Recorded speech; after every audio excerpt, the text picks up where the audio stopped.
Alright, hello, welcome. My name is Shaina, I'm an astrologer, and I am going through my Saturn return.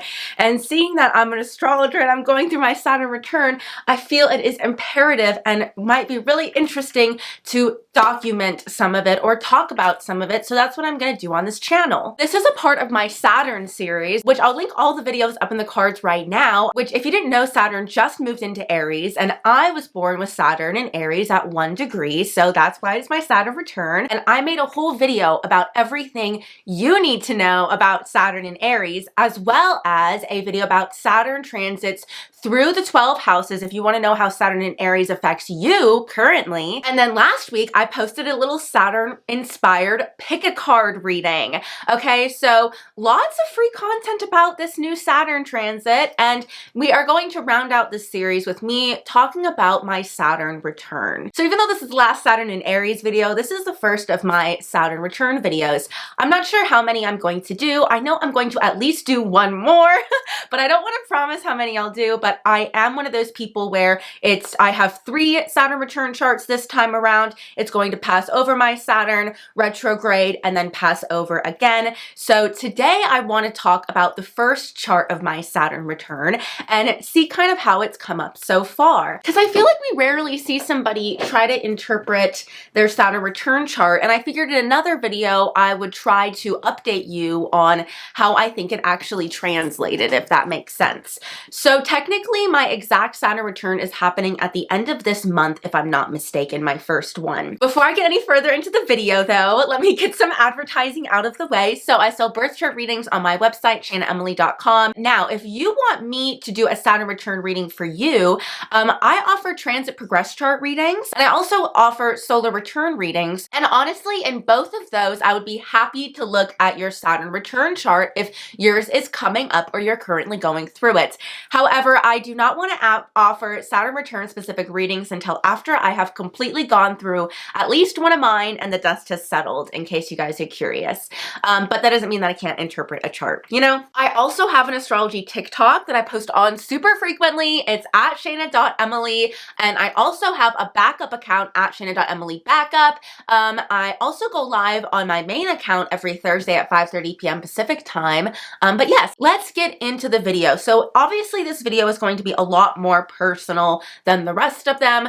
I don't know if I want to get too specific, but I do want to start off with just talking about my Saturn. This video is going to be talking about me, okay? I feel weird just talking about me so much, but I am my only case study, right? Because that's who I am. So I have to be my own case study. So let's start off with talking about my Saturn. So I have a super Saturn dominant chart. It's not my chart ruler, but my chart ruler is my Capricorn moon, which ruling planet is Saturn. My Saturn is my final dispositor. My Saturn touches in some way, form, or shape every single one of my planets. You know, it's either the ruler or it has an aspect to it. I have a Capricorn stellium. My Saturn is in an angular house. It's not only in an angular house, it's in its like home, you know, Capricorn house. So I would say that I have a pretty dominant Saturn. I'm not saying that I have the most dominant Saturn ever, because I feel like whenever you make any comment like that, people want to do like an Aquarius thing of being like, I have the wildest Saturn. I'm not saying I do.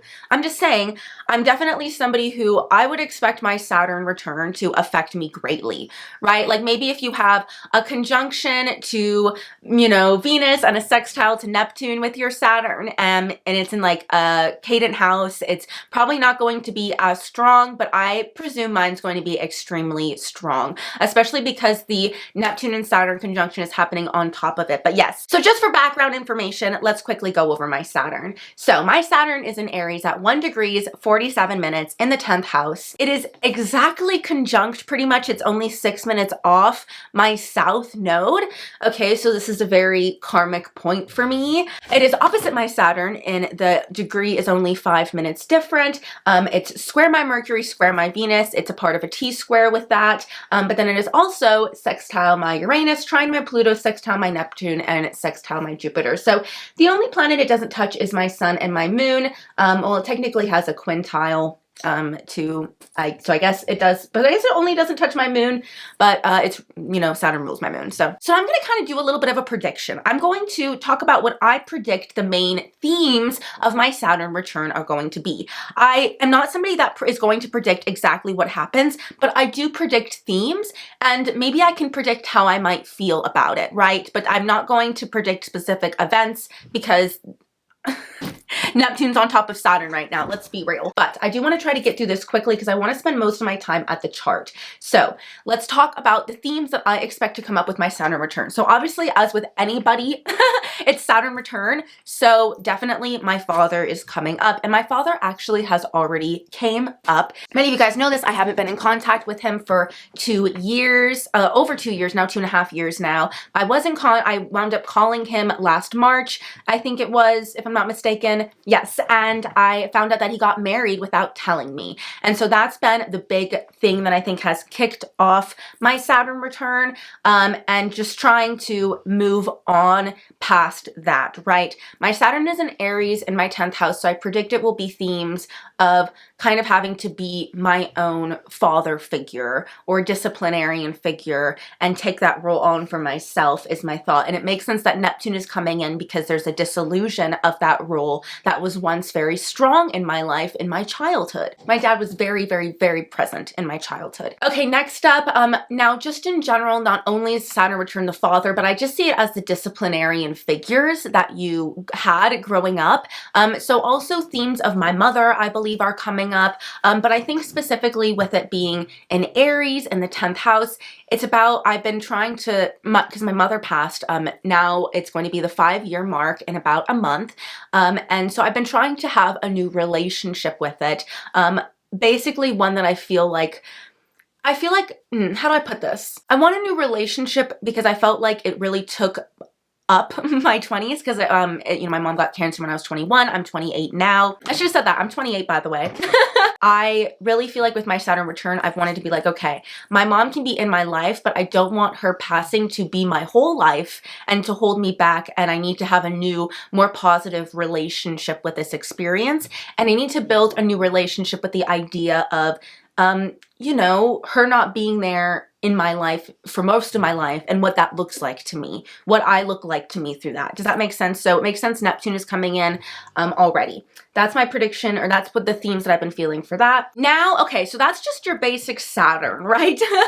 Okay, so that's just your basic Saturn themes as the disciplinarian figures in your life, or lack thereof, with Neptune going on top of Saturn right now, and Neptune going on top of my Saturn right now. So the next thing is what house Saturn is in. So for me, it's in my 10th house, so work and my public persona and my public image and all that kind of stuff is coming up huge.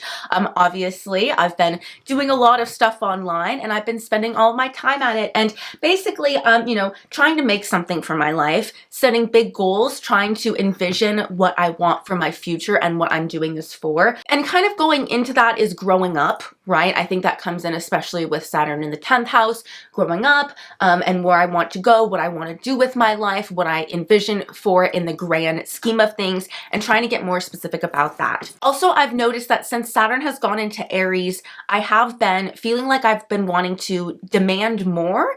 Honestly, not just from myself, but from the people around me has been a big thing, because I'm like, okay, everybody's older now. I'm older now. Now all the excuses that I've used for everybody in the past have dried up, if that makes sense. You know what I mean? Now everybody's old. Everybody has had time, you know, around my age to maybe, you know, grow up and learn the things that they maybe didn't learn in childhood from their parents. And so now I've noticed my patience has gotten even shorter, I think, which is not good because I'm already very impatient. Also, I'm just coming off of this Venus square Neptune aspect where I felt like I've been letting everybody for a very long time get away with everything, right? And now with Venus square Saturn coming in, I have been doing switching the other way. I've been feeling the antithesis of that. Also, I think that loneliness comes in. You know, Saturn in Aries is not the most, you know, it's opposite Libra, so it's not the most friendship-oriented energy. I have an opposition to my Mars in Libra, and, you know, 10th house, it's like, it's lonely at the top energy. Not that I'm necessarily at the top, but it is at the top of my chart and it is a lonely point. You know, that's kind of what I'm trying to say. More like that. Yeah, definitely I think loneliness comes in, especially with that Venus square Saturn aspect coming in as well. Okay, hi. Editing Shaina here. I'm outside because it's noisy in my house, but I had a few things that I didn't really talk about that I wanted to mention and I kind of glossed over. So the first one was this: loneliness, isolation. That's been a huge theme. I mean, this is kind of perfect, actually, the setting for it. Look, this is actually the least isolating and lonely of where I live. I actually find this very nice, but actually being around, not having any friends for now, 3 years, and not having any friends that live near me, and not making any new friends, and not having a community around me, my community being only the people that my boyfriend knows, and not having any females around me. It's been like a lot of, I don't know, feelings of restriction and loneliness and isolation. I feel like that's like maybe more of the Aquarian side of Saturn, that loneliness, and I just feel like it's really coming into play super strong. Another thing, because Saturn is opposite my Mars and Neptune is opposite my Mars, is the theme of meltdowns. A big part of me growing up has been me wanting to get that under control. Many of you guys know I'm autistic, and I just can't be, I don't want to be acting like that anymore. I know that it's like, I'm not saying it'll always like never happen again, but I definitely want to be more, have a more mature way of handling it, a more mature way of going about things. You know what I mean? That's been a big theme of me wanting, of how I've been wanting to grow up. Okay, hi, I'm popping back in again. So yes, anger, meltdowns, the things that people say to me and what I say to people, all of those are coming hugely into play. I just tend to have a lot of anger. I tend to always be angry with Mars in the 4th house. I think I have anger issues just in a very not classic way that most people have anger issues, if that makes sense. I get very upset, but I let it boil for a really long time, and then it finally explodes, and then I turn it on myself. It turns inward. I need to have a more mature way of handling it. I need to be able to calm myself down. I need to be able to step away and not blow my top off and keep my head reserved in arguments and not start screaming, or I don't know, like I just get so angry by the things that people say. I get so easily triggered. I let the things that people say bother me and I react to them, and I just need to have, just in general, there's so many issues. I need to have a better handle on this Mars opposite Saturn stuff, my Mars, my Saturn, in that way. Another big theme is dwelling on the past, because we're moving out of Saturn in Pisces and moving into Saturn in Aries, and I do natally have a Cancer rising Pisces midheaven. I tend to dwell on the past a lot. I think a lot of us have been dwelling on the past, like lots of nostalgia vibes since Saturn's been in Pisces, and since Saturn's moved into Aries, I've been really trying to focus on being in the here and now and looking forward more instead of backwards. I even got an aura reading because I've been thinking about that so much that it said the same thing, and visually I totally saw it in my aura, if that makes sense, putting all my energy in the past and not enough in the future, which also kind of is the mindset that I'm trying to have with my mom, right? Put more energy into the future and what I have ahead and less so much in the past and what has happened, right? Okay, so my location crisis is huge, and I talk about it more later in the video, but I just want to emphasize that's going to keep on coming up, I presume, during my Saturn return and during this time, and you're going to keep me hearing about it. It's beautiful, and I actually really like where I live, but I'm having a real crisis about the fact that I was born and raised in Vegas, and even though I don't live in Vegas, whenever we go into the city, that's the city that we go into, and I'm tired of going into that city. It's like, that's what I have to look forward to. I don't even want to go in there. Like, that's where I'm supposed to like have fun and like let loose and enjoy myself and like go and meet people, and it's like, I don't even want to. I didn't even want to be there when I was there. I like not being there. And the fact that I live so close to my dad is another big problem, right? Pluto in the 3rd house. I could just drive by my dad whenever I want. I could run into him at certain times. Like, it's all that stuff is really easy, and I just don't like being so close in this vicinity. It's been really causing me issues. Also, there's a problem because if I ever wanted to, I could just drive over to my dad's house and my family home, and that's not good either. So the location thing is huge, and it's like a literal crisis because I'm like, I can't be this close to where I was born and raised and then not have a family and not have anybody I know, but yet be so close to them. This is terrible. I need to get out and meet some new people and create a new community because I just don't know what to do. But yeah, you see what I'm saying. This is a situation. Another theme is patience and steamrolling through problems, when to act and when to, keep a rational mind. That is a theme for everybody with Saturn in Aries, and I think especially for everybody with their Saturn return, I know I've talked about that a lot, but that is a big theme. I also want to bring up the concept of when I met my boyfriend during his Saturn return, and his Saturn is natally in the 5th house. And I always felt like I was a physical manifestation of his Saturn return. And so I wonder what it'll be like being such a physical representation of his Saturn in his life, what that'll look like in my life, if that makes sense. And I actually already have something that I want to say that I just thought about before filming this video that goes into that. But yeah, I feel like we pretty much know the themes. I've already talked about a lot of them, you know, a lot. So let's just get into looking into my Saturn return chart. Okay, I'm going to do this in a similar style to like my pop astrology videos. I'm going to look at my Saturn return chart, my first one. I have 3. This is my first one, and see if I feel like it goes with the themes. Read it, see if I'm right. I don't know. I'm really curious. I don't have anything planned really, but what was interesting is I felt really called to dress like this for this video, and I'm about to go somewhere and I'm gonna have to change, and I like the outfit, but I was like, no, I have to dress like this for this video, and I do not know why. And I think it's because it fits the vibe of my Saturn return chart, honestly. I was like, that would make sense to me. Scorpio rising, Cancer sun in the 8th house, Virgo moon. Doesn't it give the vibe? I feel like it really gives the vibe. In my Saturn return chart, it's an 8-degree Cancer sun, and I'm natally a 10-degree Cancer rising. And I was like, well, honestly, I feel like these colors are so flattering on me naturally, even if like it's not about whether I like, whether I'm like trying to dress like Wednesday or not. I'm just like, oh my God, it's just like flattering on me, which I feel like is very much like rising. Anyways, so I think it's interesting. We have a 10-degree Scorpio rising, so it is trine my natal Cancer rising. And it's pretty well aspected. We have it square Mercury and square Pluto with Lilith and Scorpio in the 1st house. I've honestly been surprised that my Saturn return chart has been this intense, a little bit like Scorpionic wise, because my natal Saturn is not Scorpio-y at all, at all, at all, at all. It's very, you know, cardinal, and you know what I mean? You know, all the cardinal signs. And so the other, I feel like charts reflect the other qualities, but this I feel like is something a little bit different. I think this has a lot more to do with like my family stuff, you know what I mean? And I feel like it makes sense. This chart is a lot more about the past, so it makes sense that this is kicking it off.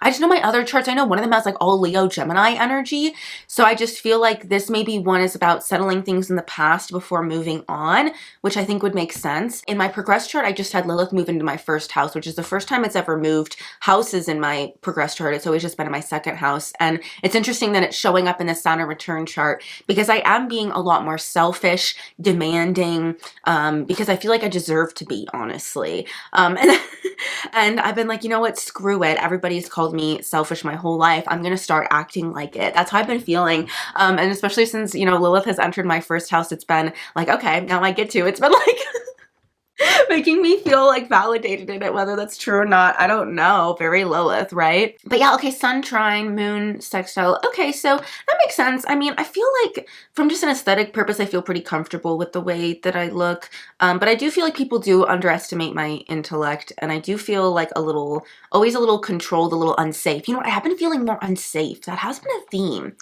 I have been feeling more unsafe, even been more suspicious of people, which is interesting. Okay, so I'm gonna go to this Pluto. This Pluto has a yod. It's not the best aspect. You know, most of the time Pluto has, you know, a trine or sextile to Uranus and Neptune, so that's kind of normal. It's nothing special, but the other aspects we have are not looking the best.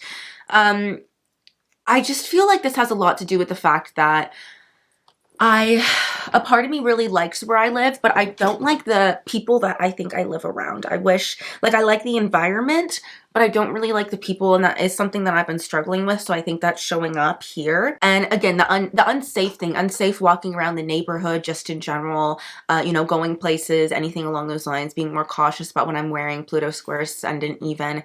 Yeah, just all that stuff has been coming into play. What's this in conjunct? Moon in conjunct Pluto.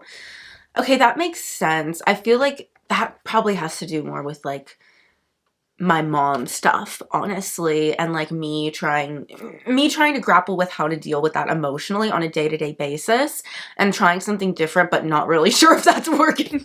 I don't need to go into it too much, but that's what that is. I'll tell you that right now. And like, she's here but she's not, you know what I mean? And she feels like she's such a strong presence in my life, like in the moon in the 10th house, but yet she's not physically here, right? Pluto.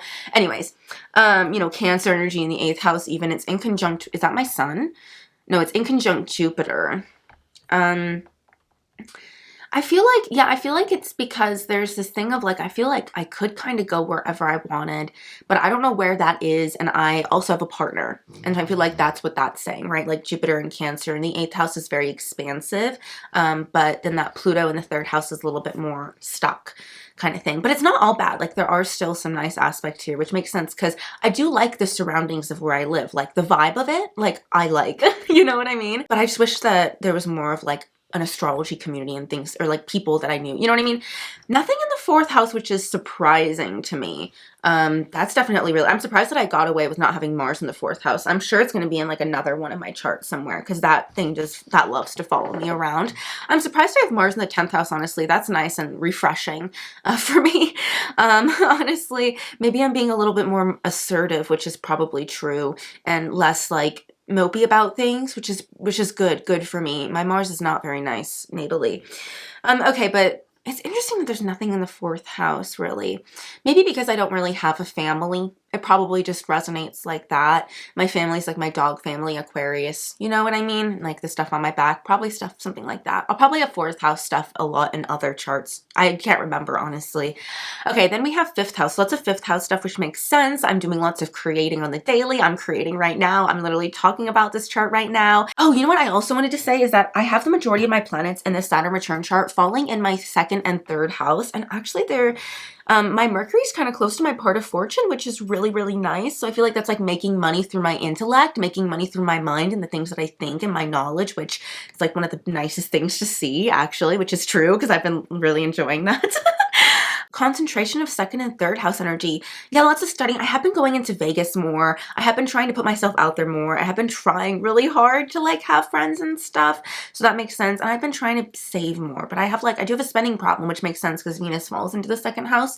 But I'll bet you it's like got a bunch of mixed aspects going on. But anyways, that was just something that I was thinking of because Saturn obviously falls, you know, in my 5th house here, which I kind of like to see. Maybe because I have Pluto natally in my 5th house, I maybe have a little bit more of like, I kind of have more of a liking towards Saturn in the 5th house. As frustrating and as bad as maybe it is, I feel like there's a lot of good that can come from it. And I'm like, oh, I do want to like reach a certain level of like creative accomplishment.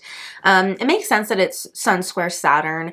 I feel like it has to do with like that, the new daddy issues and the new like, you know, the rejection, and then like no matter what I do, he's not going to accept me or be good enough. Like all those kind of like classic Sun square Saturn things. Let's see. And then Neptune square Saturn makes sense. Like he's not around. You know what I mean? This is like, you know, it's classic. But it's not all bad, you know what I mean? I do still have good memories of him, which makes sense. Especially in childhood, which is why it connects again to Cancer. It's like good memories in childhood, reminiscing of those lost memories, right? But yeah, Saturn and Neptune in the 5th house, you know, North Node in the 5th house. I honestly really, really like it. I really, really like it. And I know that it's square my sun, but other than that, I really like those trines to Mercury. That makes me feel like I'm getting my point across and I'm teaching and I'm adding some creativity there. You know what I mean? And I don't know. I really like it. I'll take the sun squares. I feel like it needs it. Honestly, Cancer sun in the 8th house, it needs a little bit of a square to Saturn. In my opinion, maybe. You know, gotta toughen it up a little bit. So I'm not mad. I'm natally a Capricorn, so I feel like that's how it's speaking. And I do have natal sun conjunct Neptune, and it does feel like it's turned into sun square Neptune with the way my father is. I'm like, oh my God. I was delusional as a child. That's another thing I've realized is I'm so manipulatable. Like I'll just believe anything. I'm not always gullible, but with the people that I love, and people that I trust, I'm very manipulatable, which I think is coming into play here with the sun square Neptune. Okay, Chiron in the 6th house. That makes sense. I'm tired of doing chores and I don't want to do them anymore. And I'm like overdoing it myself, and I'm not doing that anymore. Okay. Oh, this actually brings up the perfect point. So we have Venus and Uranus in Taurus in the 7th house. So when I saw this, I was like, oh my goodness. You know, if you watch my previous part of this video, I talked about how I was like, okay, I know that I was kind of like my boyfriend's Saturn return in his life. I was like that Saturn, which is really interesting that I have it in the 5th house in my chart, and I was somebody else's like Saturn return in the 5th house. So I'm like, it also comes full circle that way. But this looks a lot like, not like our composite mid-space mid-time charts, nothing like that. But this chart looks a lot like anytime I would look up like I have the exact time that we met, I have our first date, I have the time of our first time we hung out, I have the time of when we became boyfriend and girlfriend. I think I have like a few dates, like important dates like that. And the charts always look like this. And and when I realized that, I was like, oh my goodness, that is so strange. I don't know if I will feel fully comfortable showing you guys those charts. I don't know why. I put most things out there, but I don't know. But it looks a lot like this. You just have to trust me. And the big theme that I always kept on seeing when I would look those charts up was Venus and Taurus and Uranus conjunct in the 7th house with mostly good aspects, maybe a hard aspect or two.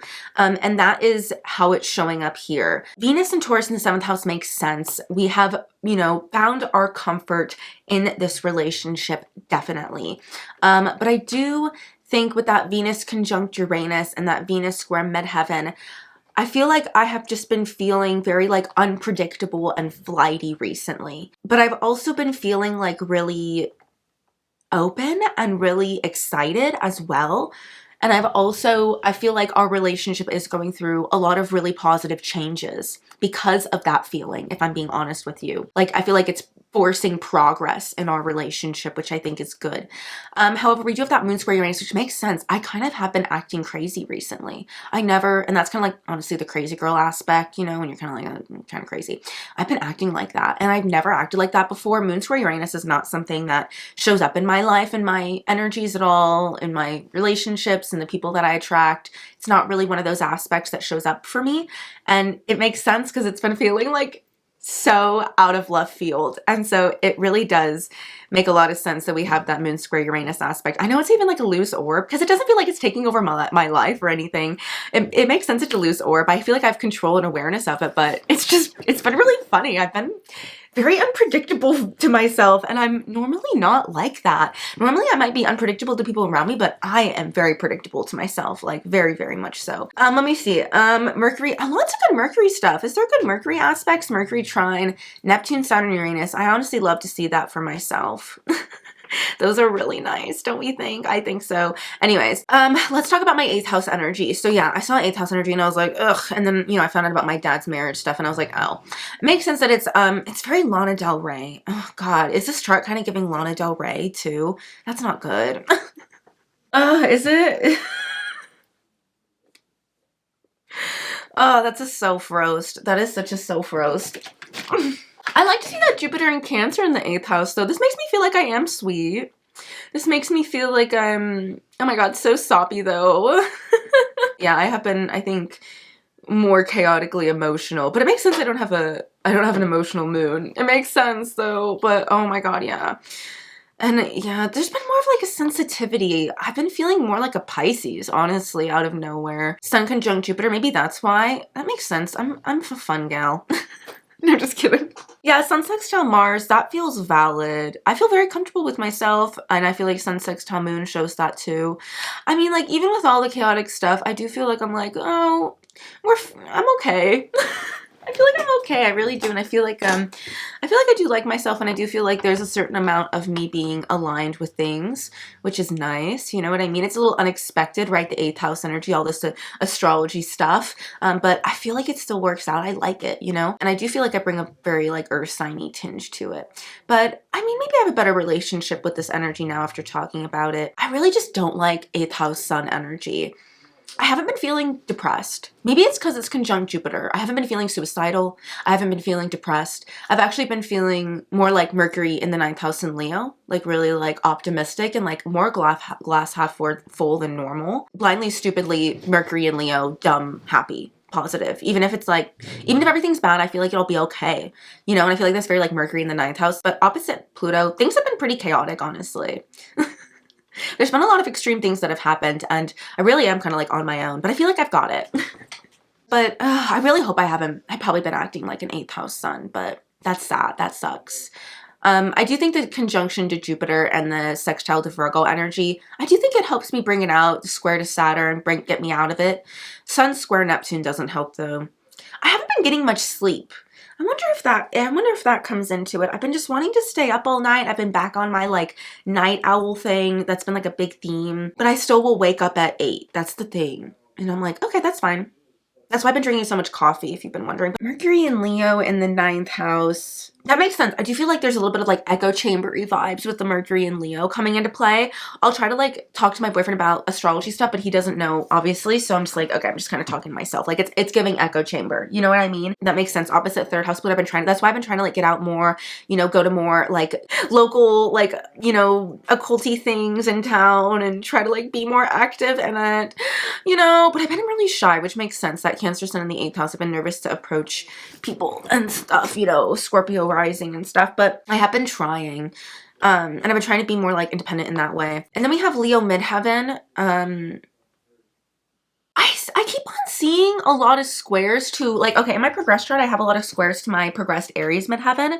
And in this one, I have squares to my Leo midheaven. And I've been like not understanding it, honestly. In my progress chart, I think it's like Capricorn and Aquarius square Aries, but it feels like it works. I like don't mind it. And I don't really feel like I have squares to my midheaven though. I don't know.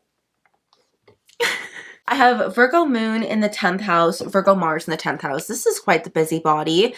This is quite the motivator. This is really nice. I would say this is probably the nicest energy. I kind of like this 5th house energy. Everybody's going to disagree with me, but I'm like, no, this is kind of nice. And this is kind of representative of our relationship as well. My relation, very relationship oriented. Look at all this double 5th house, double 7th house, double 8th house. Jesus Christ. Yeah, that makes sense. I do have a 7th house stellium. Do you like to see that there's not as much 7th house energy though, which is interesting. And these are 2 placements that I don't have natally. So it's kind of different, which is nice and good. I kind of like to see that. That feels like growth to me personally.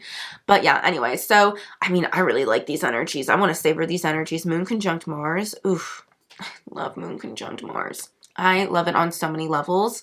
Sun sextile moon, love that on so many levels. These are some of my favorite aspects. Moon sextile Jupiter, this is fun. Yeah, I feel like this is, because I've been saying, I was just thinking, I was like, I feel like there's some, I've been very authentic. I feel like I'm very natural. Like, I was like, and I feel like the moon is saying that. The Leo midheaven must just be because, oh, maybe it's a feeling of like, me people not taking my job seriously, or maybe that's what it is. But I've been feeling, I was going to say, I've been feeling very authentic, which makes sense. I mean, yeah, I have like a private life, moon in conjunct Pluto. That makes sense. I have like a private life. I keep on bringing it a little bit too much, right? I've talked about my private life here and I've been like, I don't know if I should, right? Even with the mom stuff, I'm like, I don't want to talk about it too much because I do want to talk about it and acknowledge it. But moon sextile ascendant, oh, I love this authenticity in me. Oh my goodness, is my sun trine my ascendant? Wow. I've grown. That's really good. Sun trine ascendant, Mars sextile ascendant, moon sextile ascendant. That's a big deal for me. Those are energies that I never thought would be able to be harmonious with my rising sign. So that's really interesting. I do feel like in a weird way, a certain amount of isolation, which is very Scorpio, has led me to be more comfortable just being myself, and I haven't had to like edit things as much, you know? But again, that Pluto makes a lot of sense because I do get scared. And I don't talk to people. I get scared of talking to people because I don't trust people, which makes sense. But if I do talk to people, I'm like way fun and inviting and warm, I think. And like overly friendly. That's so valid. I'm like overly friendly. Honestly, I like it. I would say my favorite aspects are probably the sun trine ascendant and moon sextile Mars sextile, because I have so many issues with that in my natal chart with sun opposite, moon opposite, still oppositions with my ascendant in my progress chart, just all that stuff. And my Mars is always a problem. And so it's cool that in my progress chart I have it sextile, and in this I have it sextile. It makes it feel like I'm getting a little bit more of a handle on my Libra Mars. But you know what the Mars square Uranus is it's unpredictable. That makes so much sense because sometimes I have a handle on it and then sometimes I lose it. So it makes a lot of sense that Mars is square Uranus, because it's a little, I'm still trying to manage, and it makes sense I'm trying to manage it and like fix it. That's been like my planet that I've been trying to fix. You know what I mean? My Mars and Libra. So this all makes a lot of sense. And in my progress chart, I have been a progressed Capricorn moon in the 6th house. So this reflects the opposite of that, which I think makes a lot of sense. I actually like it. I do like that in my Saturn return, most of it's on the right side here. It feels like comforting, you know, in a weird way, because it feels like, okay, this is true to me, but it's like I have changed because the energies are very different. I really like that. I really like the concentration of energies is a lot. I like it a lot more. It's a lot more fun than I have in my natal chart. Even if the planets aren't the most enjoyable, I feel like, I don't know, there's just a little bit more flavor and pizzazz. There's quite a bit of fixed energy coming in, more than normal, which is really interesting. Maybe I am in my Lana Del Rey era, my like Wednesday Del Rey era or something. That's so cringy. It's so embarrassing. Ugh, wow. What is the cringe? That's the Leo. That's what that is. That's the cringe. This is the cringe. I figured it out. And the Virgo. That's so valid. But yeah, okay, anyways. There you go. I just wanted to go through my little like first update video, my Saturn return, see how things look, see how I think things will go. It's kind of, a lot of it does make sense because the main concentration for me has been, what do I want my life to look like in the long term? And realizing that I can ask for more out of life and realizing that I deserve more and learning how to be stubborn and put my foot down. And you know what? That makes sense. Learning how to be stubborn and put my foot down, especially with other people. Taurus energy in the 7th house. That does make sense. Boundaries as well. I don't know. I like this. I think it's good for me. And yeah, so I'll probably do another video. I don't want to say when, whenever I feel like it's time. And I'll kind of update you on how things are going and how things have gone. But yeah, again, I sell birth chart readings on my website, shainaemily.com, and I have a TikTok at shaina.emily and a backup TikTok at shaina.emilybackup. Thank you so much for watching this video. Have you been through your Saturn return? Let me know your experience with it. You know, what was your big three? What was your big experience? I would love to know. I'd be so curious. Was the Saturn return as dramatic and as big as people made it out to be, or is everybody being a little melodramatic? I think it's not gonna be, I think it's big. I do. I really, really, really, really do.